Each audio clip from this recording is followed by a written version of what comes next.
Europe 1. Un garçon de 10 ans mort hier sous les roues d'une voiture. L'autre, Pierre, de 7 ans, dans un état grave. Oui, son pronostic vital est toujours engagé. Ses deux enfants sont les victimes d'un chauffard qui tentait de fuir un contrôle routier hier près de Lorient. Guillaume Biais, ce chauffard est toujours recherché, mais il a été identifié. Oui, il s'agit d'un jeune homme âgé d'une petite vingtaine d'années, originaire des environs de Lorient et qui se trouvait avec une autre personne hier au moment du drame. Ils sont toujours activement recherchés après avoir pris la fuite à pied en abandonnant leur voiture quelques centaines de mètres après le choc. À l'origine, ils ont refusé d'obtempérer à un contrôle routier à Kéven, à quelques kilomètres de là.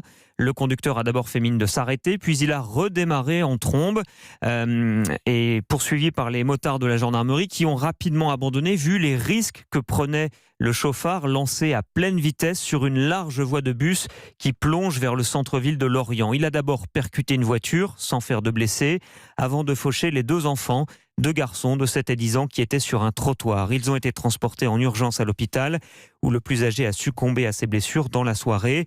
Depuis, les policiers de Lorient mettent tout en œuvre pour retrouver ce chauffard. Ils n'ont pas encore réussi à l'interpeller, mais les recherches sont toujours en cours. Merci Guillaume Biais du service police-justice d'Europe 1.